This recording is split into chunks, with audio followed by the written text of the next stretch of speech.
The wake-up call was finding this startling statistic that web usage in the spring of 1994 was growing at 2,300% a year. Things just don't grow that fast. It's highly unusual. And that set me about thinking what kind of business plan might make sense in the context of that growth.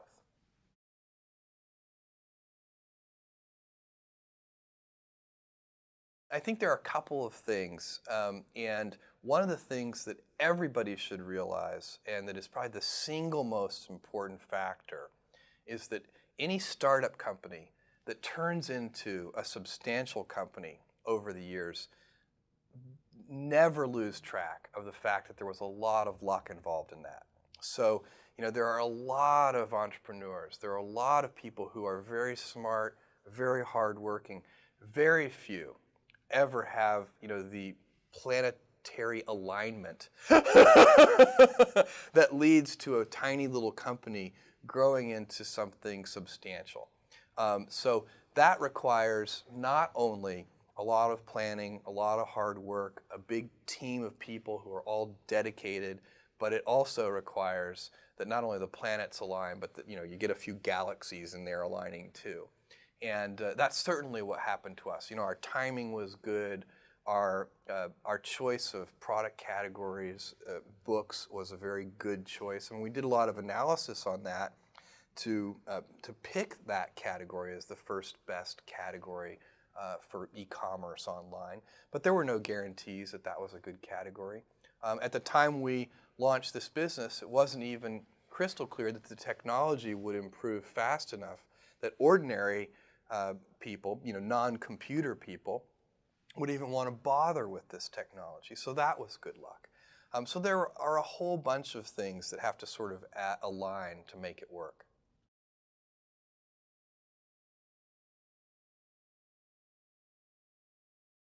I went to my boss and said to him, I'm going to go do this crazy thing, and I'm going to start this this company selling books online.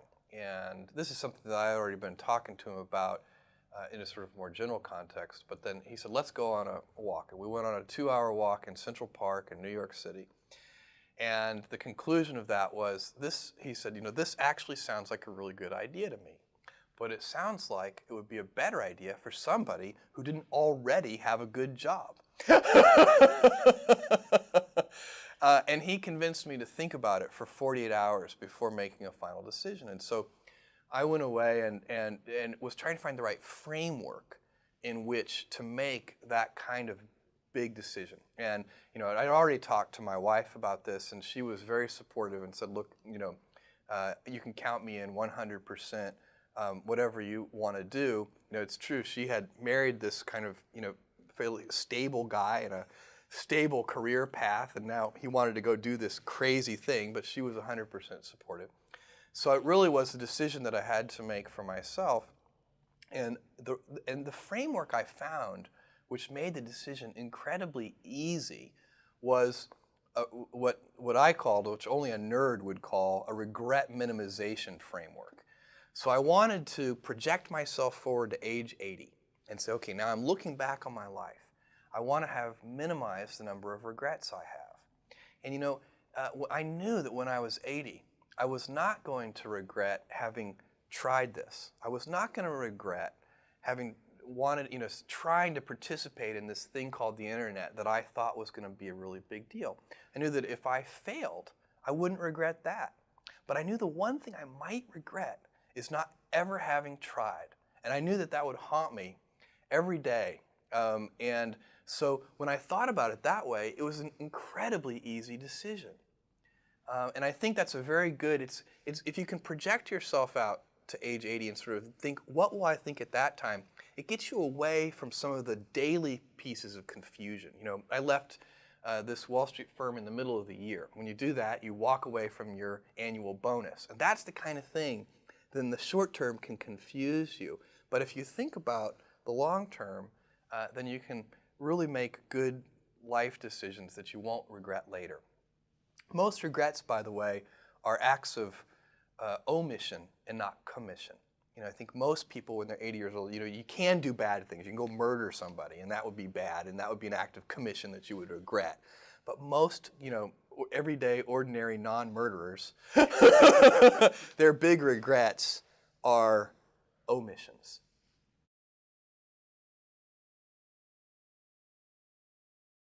Well, that blank sheet of paper stage is one of the hardest stages, and one of the reasons it's hard is because at that stage there's nobody counting on you but yourself. One of the things that is very motivating. I mean, today it's easy because we've got millions of customers counting on us, and thousands of investors counting on us, and then thousands of employees all counting on each other. But in that beginning stage, it's really just you, and you can quit any time. Nobody's going to care. And so you set about doing the simple things first. So you want to start a company. Well, the first thing you do is you should write a business plan. And so I did that. I wrote about a 30-page business plan. I wrote a first draft. In fact, I wrote the first draft on the car trip from the East Coast to the West Coast, and that was that is very helpful. Now, the business plan won't survive its first encounters with reality. It will always be different. The reality will never be the plan, but the discipline of writing the plan forces you to think through some of the issues and to get sort of mentally comfortable in the space. I mean, then you start to understand, if you push on this knob, this will move over here, and so on. And so that's the first step. Tried to get a lot of the little housekeeping details done even before we arrived in Seattle. Called an attorney, actually. I called a friend who lived in Seattle, asked if he recommended an attorney. He said yes, he recommended his divorce lawyer. But that's who we used. It was a general practitioner and a small guy, a sort of small sole practitioner. He incorporated the company. He asked me on the cell phone, what name would you like the company incorporated under? I said, Cadabra, as in abracadabra. And he said, cadaver? And I knew then that was not going to be a good name. So we went ahead and incorporated it under that name. We changed it about 3 months later.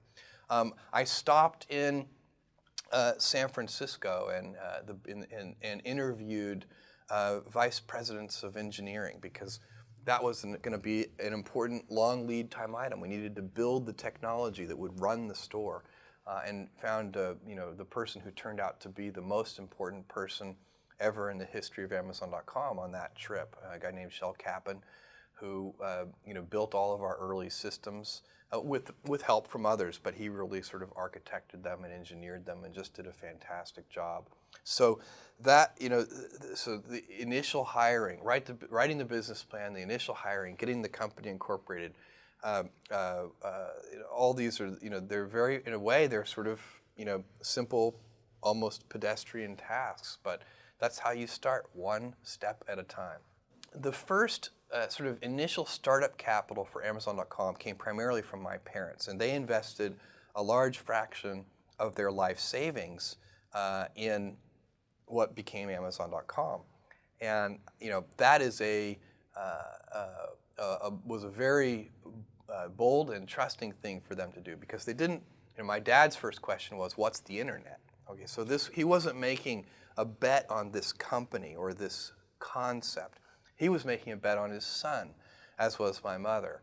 So, and I told them that I thought there was a 70% chance that they would lose their whole investment, which was a few $100,000, and they did it anyway. And I thought I was giving myself triple the normal odds, because there's really, if you look at the odds of a startup company succeeding at all, it's only about 10%. Here I was giving myself a 30% chance. Startup companies need early planetary alignment, because there are so many things that can go wrong. And when we launched that store in July of 1995, we were shocked at the customer response. Literally in the first 30 days, we had orders from all 50 states and 45 different countries. And we were woefully unprepared from an operational point of view to handle that kind of volume. And in fact, we quickly expanded. We talked to our landlord, and we expanded into a 2,000 square foot basement warehouse space that had 6-foot ceilings. One of our 10 employees was 6'2". He went around like this the whole time, and we were doing our day jobs, which might have been computer programming and all the different things that 10 people will do in a little tiny startup company, and then we would spend all afternoon and into the wee hours of the morning packing up the orders and shipping them out. I would drive these things to UPS, and so we'd get the last one, and we'd wait to the last second. I'd get to UPS, and I'd sort of bang on the glass door that was closed, and they always would take pity on me and sort of open up and let us ship things late. We had so many orders that we weren't ready for that we had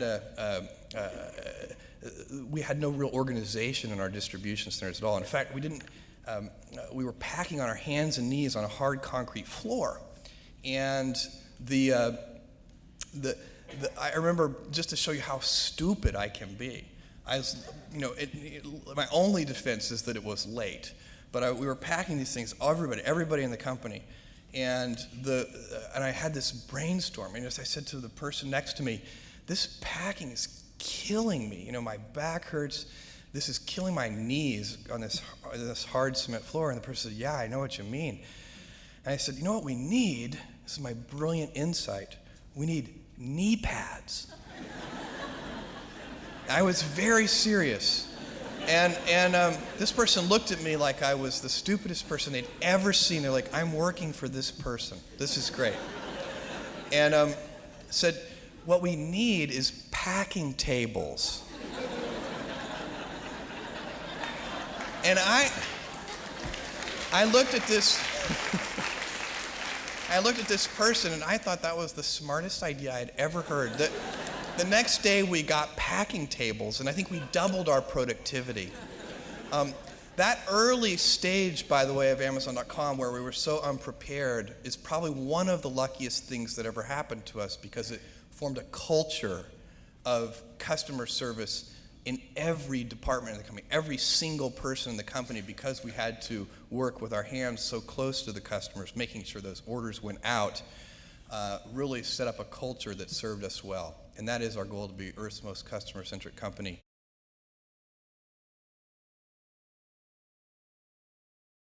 And then a second round of fundraising about a year later or so, we raised $1 million, and I had to talk to about 60 different people. This is angel investors, so venture capitalists were totally uninterested.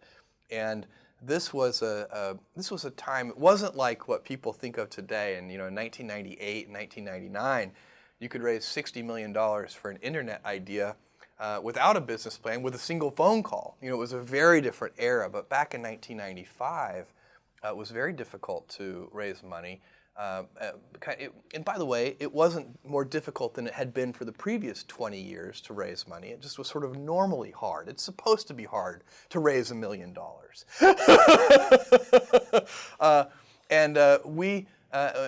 So with a lot of hard work, we raised that $1 million from about 20 different angel investors who invested about $50,000 each. And that was the original money that really funded Amazon.com.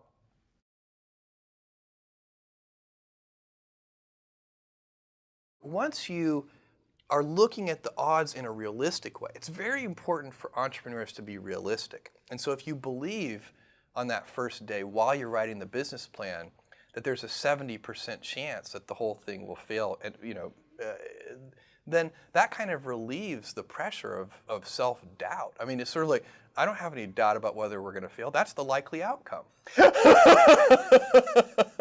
And it just is. And to pretend that it's not will lead you to do strange and unnatural things.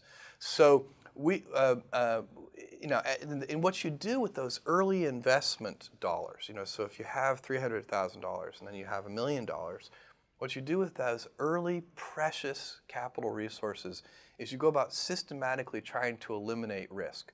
So you pick whatever you think the biggest problems are, and you try to eliminate them one at a time. And that's how small companies get a little bit bigger, and then a little bit bigger, and a little bit bigger. until finally, at a certain stage, you reach a transition where where the company has more control over its future destiny. You know, when a company is very tiny, it needs a tremendous amount of not only hard work, but as we talked about earlier, luck. As a company gets bigger, it starts to become a little more stable, where if at a certain point in time, the company has a much bigger influence over its future outcome. It needs a lot less luck, and instead it needs the hard work. And at that point, there's a little bit more pressure, because then if you fail, you have nobody to blame but yourself.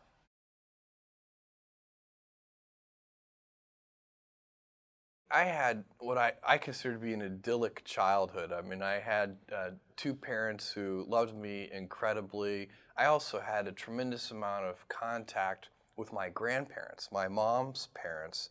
In fact, I spent all my summers on my grandfather's ranch, not far from where we're sitting right now, not far from San Antonio, and spent 3 months every year from the age of 4 to age of 16 working on the ranch with my grandfather, which was just an incredible, incredible experience.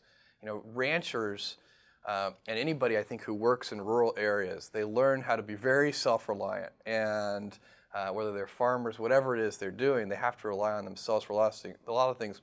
My grandfather did sort of all of his own veterinary care on the cattle.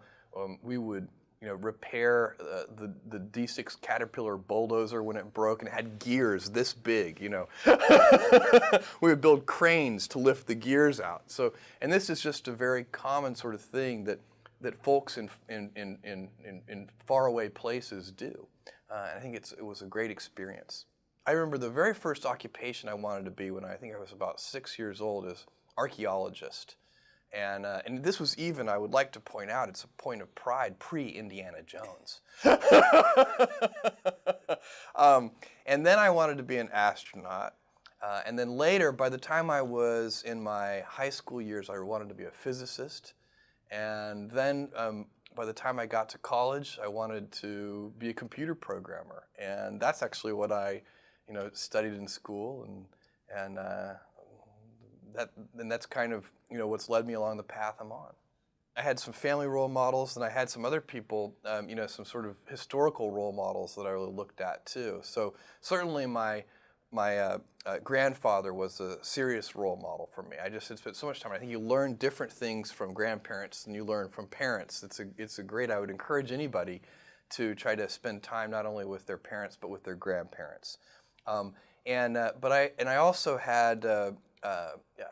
Two people I always would read about were Thomas Edison and Walt Disney. Those were sort of my two biographical heroes. I've always been interested in inventors and invention, and Edison, of course, just for a little kid and probably for adults too, I still feel this way at least, is not only the symbol of that, but the actual fact of that, the just incredible inventor. And I've always felt that there's a certain kind of important pioneering that goes on from an inventor like Thomas Edison.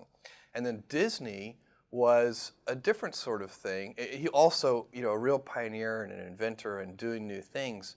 But it seemed to me that he had this incredible capability to create a vision that he could get a large number of people to share, because the things that Disney invented, like Disneyland, the theme parks and so on, they were such big visions that no single individual, unlike a lot of the things that Edison worked on, no single individual could ever pull them off.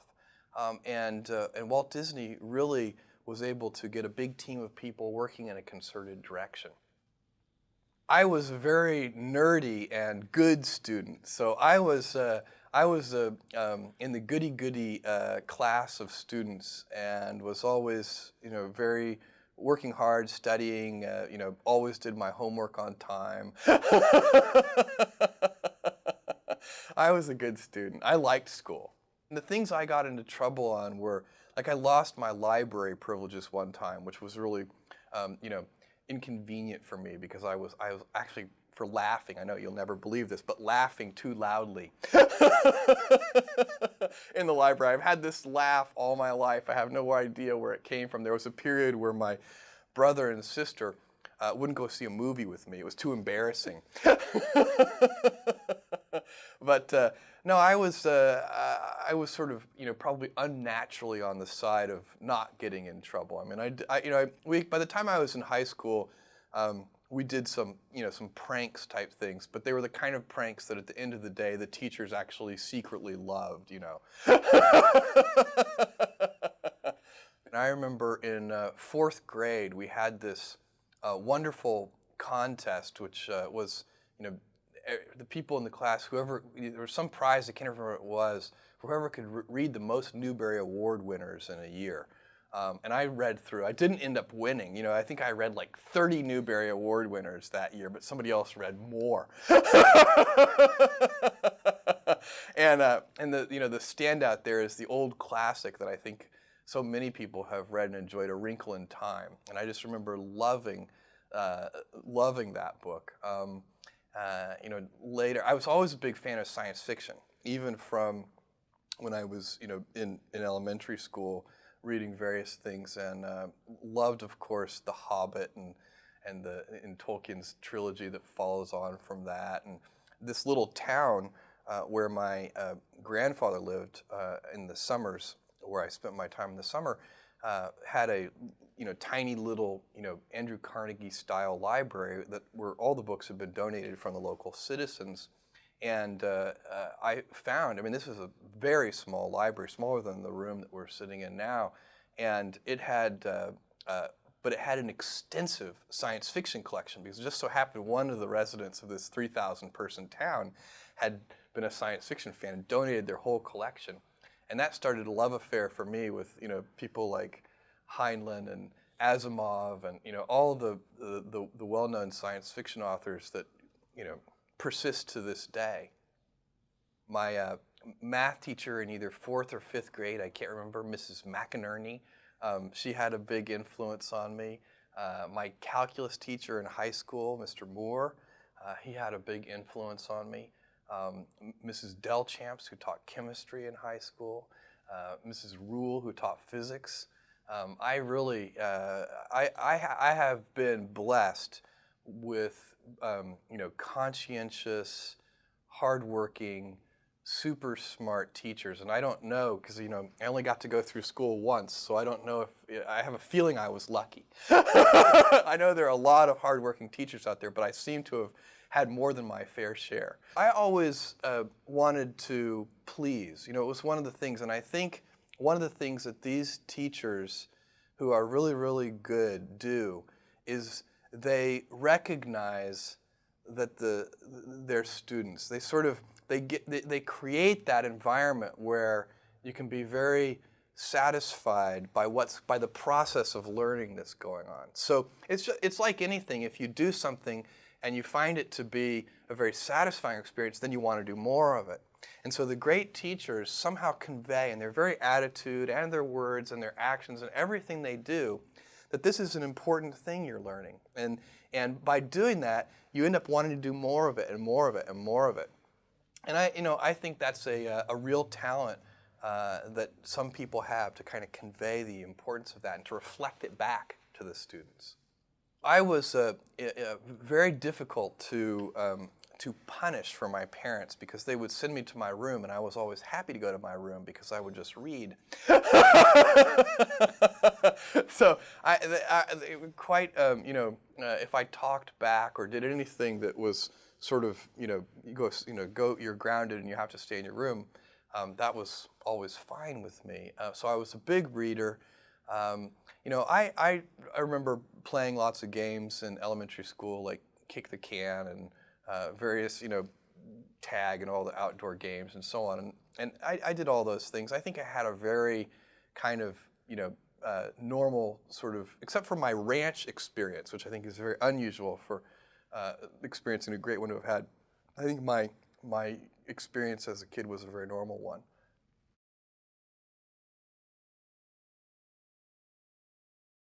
I was 5 and 6 years older than them. So, now that I'm 37 years old, it's like we're of the same generation. When I was 15 and they were 10 and 9, I had no time for them whatsoever. It was, they were always like the pesky younger siblings that I was trying to,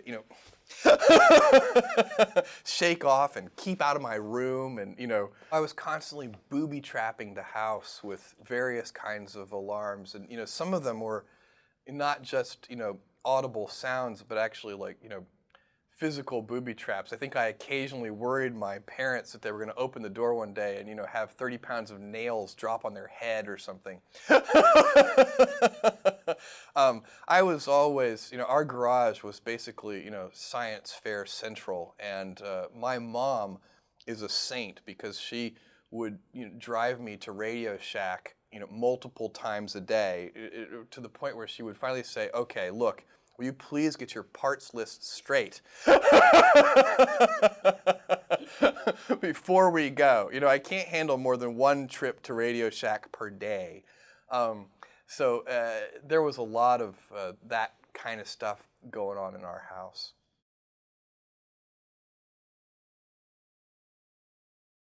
I went to Princeton primarily because I wanted to study physics. And it's such a fantastic place to study physics, and things went fairly well until I got to quantum mechanics, and there were about 30 people in the class by that point, and it was so hard for me. And I just remember there was a point in this where I realized, I'm never going to be a great physicist. There were 3 or 4 people in the class whose brains were so clearly wired differently to process these highly abstract concepts in, so much more. I mean, I was doing well in terms of the grades I was getting, but for me, it was laborious, hard work. And for some of these truly gifted folks, it was awe-inspiring for me to watch them, because in a very easy, almost casual way, they could absorb concepts and solve problems that I would, work 12 hours on. And it was a wonderful thing to behold. At the same time, I had been studying computer science and was really finding that was something where I was drawn to that more and more. And that turned out to be a great thing. So I found one of the great things Princeton taught me is that I'm not smart enough to be a physicist. I was very, very lucky because in 4th grade, which for me it would have been about 1974, I had access to a mainframe computer. There were no personal computers in 1974, and there was a company in Houston that had loaned excess mainframe computer time to this little elementary school. And we had a teletype that was connected by an old acoustic modem. You literally dialed a regular phone and picked up the handset and put it in this little cradle. And nobody, none of the teachers knew how to operate this computer. Nobody did, but there was a stack of manuals, and me and a couple of other kids stayed after class and learned how to program this thing. And that worked well for maybe about a week. And then we learned that the mainframe programmers in some central location somewhere in Houston had already programmed this computer to play Star Trek. And from that day forward, all we did was play Star Trek. And that's actually something I should have mentioned, but I used a large portion of my elementary school free time hours not only watching Star Trek, the original, of course, but also playing Star Trek. And everybody wanted to be, all of my friends, we all wanted to be Spock. And if you couldn't be Spock, then you would be Captain Kirk. And if you couldn't be Captain Kirk, then it started to separate. People wanted to be different. Some people wanted to be Bones. I never wanted to be Bones. I would take as my third choice, if I couldn't get Spock or Kirk, I would take the computer. You say, somebody would ask, the computer was fun to play because people would ask you questions and they say computer and you'd say working. I think it's always hard to know why you're drawn to a particular thing. I think part of it is if you have a facility with that thing, then of course it's satisfying to do it, and so in a way that's self-reinforcing. And certainly I always had a facility with computers. I always got along well with them, and it was, they're such extraordinary tools. I mean, you can teach them to do things, and then they actually do them. I mean, it's a kind of an incredible tool that we've built here in the 20th century. And that was a love affair that really did start in 4th grade. And then by the time I got to high school, I think when I was in 11th grade, I got an Apple II Plus, and continued fooling around with computers. And then by the time I got to Princeton, I was taking all the computer classes, and actually not just learning how to hack, but learning about algorithms and some of the mathematics behind computer science. And it's fascinating. I mean, it's really a very involving and fun subject.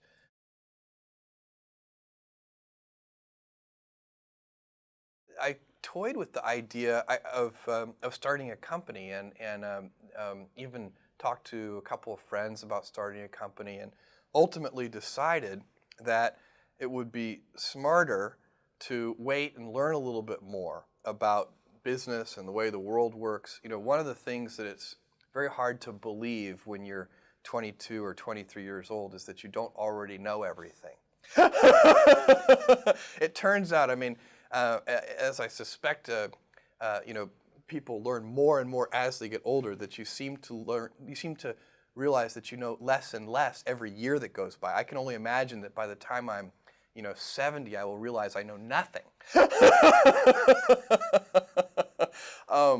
So that was, I think, a very good decision to not do that. I went to work for a startup company, but one in New York City that was building a network for helping brokerage firms clear trades. I mean, it's a kind of an obscure thing, and it's not very interesting to go into, but it used my technical skills, and it was very fun work, and I loved the people I was working with. And then from then on, I started working sort of at the intersection of computers and finance, and stayed on Wall Street for a long time. Ultimately worked for a company that did this thing called quantitative hedge fund trading. So what we did is we programmed the computers, and then the computers made stock trades. And that was very interesting too. And that was where I was working when I came across the fact that the web was growing at 2,300% a year, and that's what led to the forming of Amazon.com.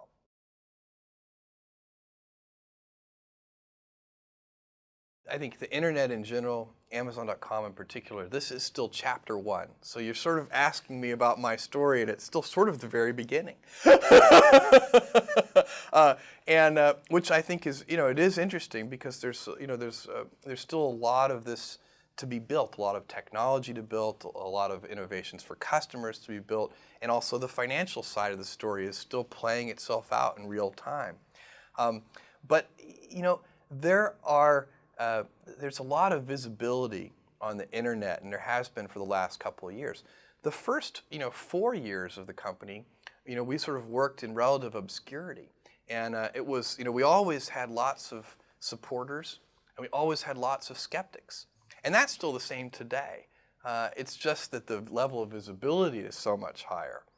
So, if you look at the 6 years that we've been doing business so far, one of them, exactly one of those 6 years, we were not the underdog, and that was 1999. And that was the weird year for us. Now it's much more normal. It's more what we're used to. At this point in time, we haven't built a lasting company yet. We still have a tremendous amount of hard work ahead of us. But we have all of the assets in place now. We have eliminated the necessity for the luck that a startup company requires.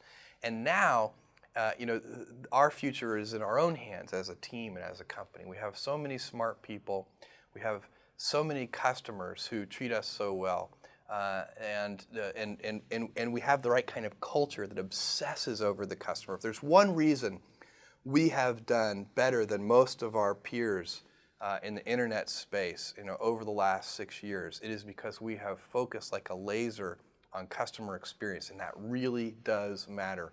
I think in any business, it certainly matters online, where word of mouth is so very, very powerful. You know, if you make a customer unhappy, they won't tell 5 friends, they'll tell 5,000 friends.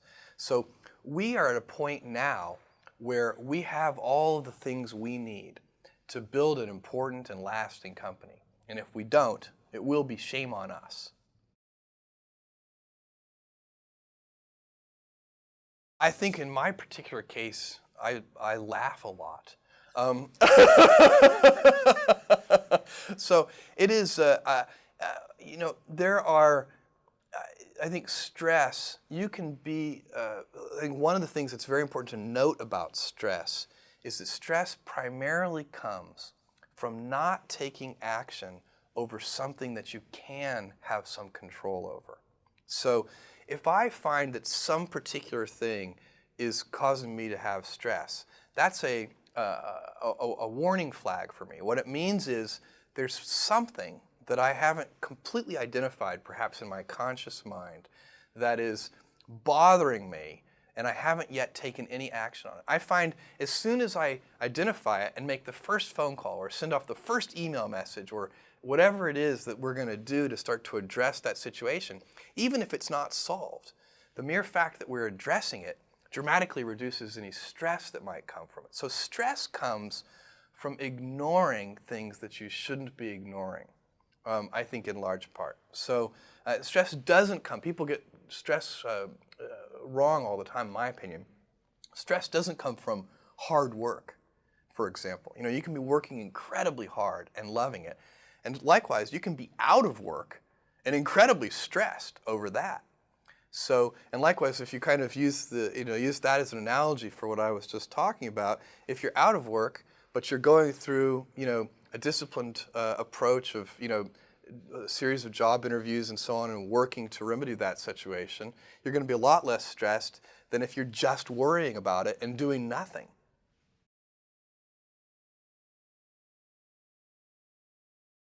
Well, I think, one of the things that I think people would be surprised to learn, and I don't know if this is true for everybody, but I suspect it is.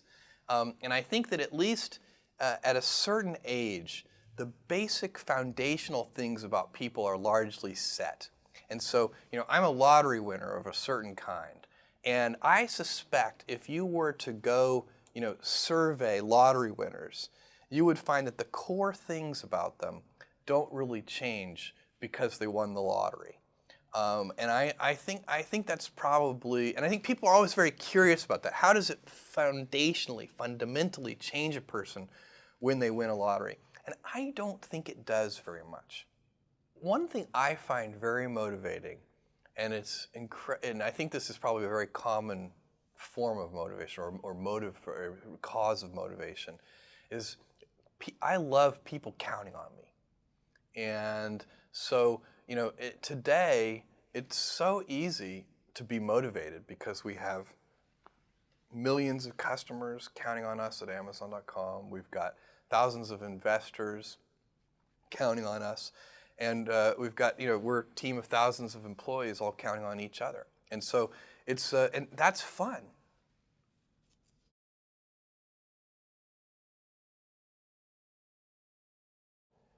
Do something you're very passionate about, and don't try to chase what is kind of the hot passion of the day.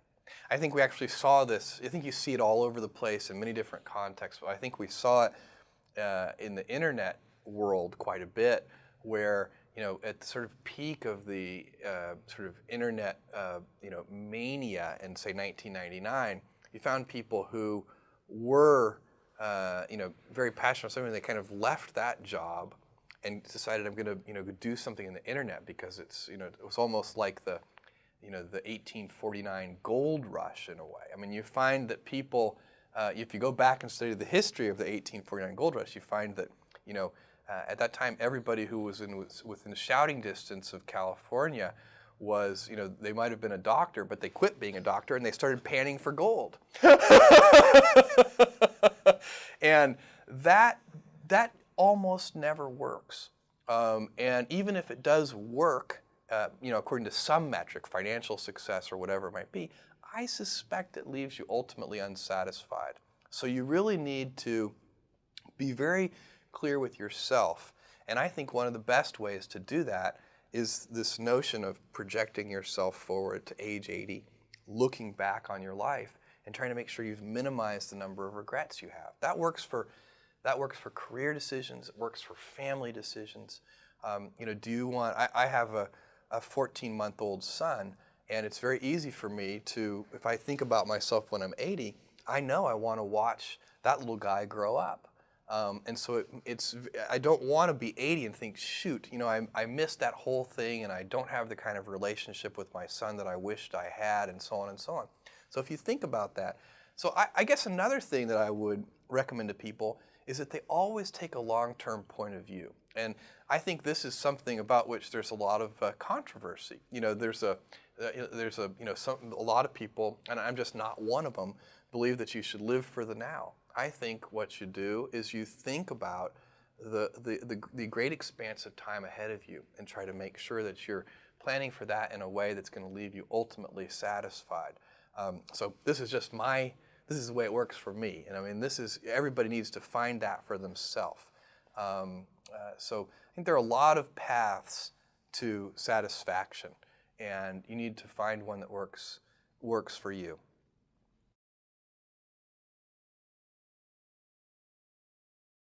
If you are a lottery winner, as I am, then one of the things that you get a chance to do at some point in your life is to be a philanthropist. And I didn't grow up hoping, boy, maybe I'll be a philanthropist one day. That wasn't ever on my list of, archaeologist, astronaut, those things I wanted to be. Physicist, I never. I think in large part because I never expected to have the means to be a philanthropist. But I think that if you win a lottery of this kind of size, that one of the things that over time you have an obligation to do is to think about the ways that wealth can be used in a highly leveraged way. I also think, by the way, it's really easy to give away money in highly unleveraged ways where it's just a waste of money. And I suspect that it takes as much sort of time, energy, focus, and hard work to effectively give away money as it does to get it in the first place.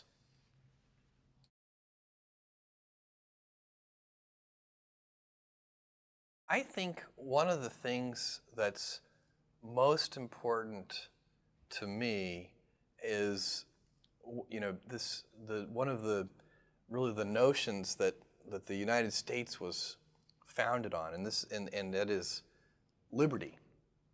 So it's a very difficult thing. I mean, there's lots of very interesting stuff to think about in this regard, and it just so happens that a free market economy, sort of a capitalist system, which has a lot of liberty mixed in with it, that we all get to decide, how we're going to go about making our own living and so on and so on.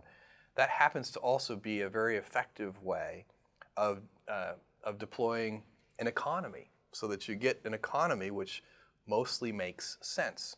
Things mysteriously, because of that invisible hand, tend to work out. I remember there was a time, I may have these statistics slightly wrong, that a few years ago there was a heat wave in the South that killed 3% of chickens.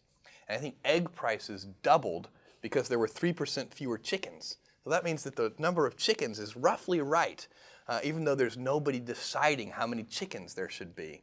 All right, so that is a very interesting fact, I think, that the free market economy, which by necessity involves a lot of liberty, just happens to work well in terms of allocating resources. But imagine a different world.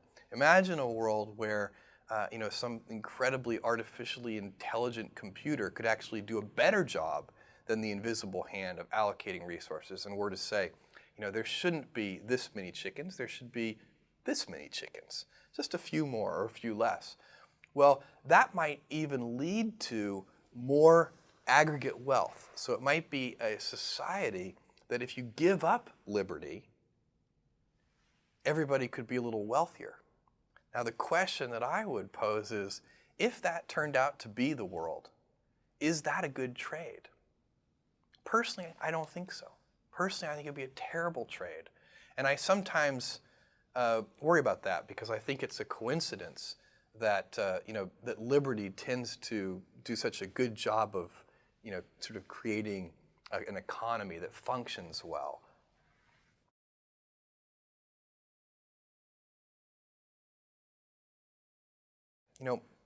If you look over long periods of time, look over hundreds of years, and look at the average sort of life cycle of a new technology, what you find is that it's getting compressed and compressed and compressed. So the rate of change is getting faster and faster. Every decade that goes by, there are sort of more important discoveries per unit time than there were in the previous decade.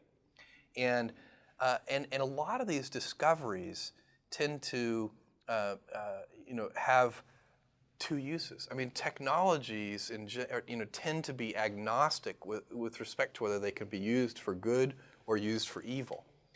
And I think that over the next 50 years, we are going to face a lot of very tough decisions as a society in how we make sure that we are harnessing those technologies for good purposes.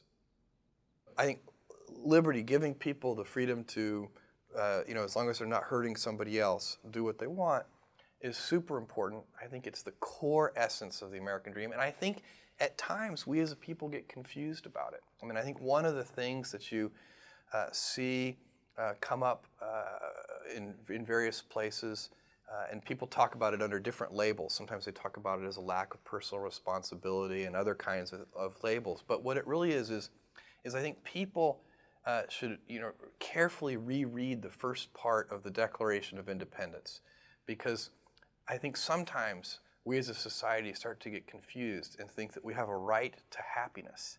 But if you read the Declaration of Independence, it talks about life, liberty, and the pursuit of happiness. Nobody has a right to happiness. You should have a right to pursue it, and I think the core of that is liberty.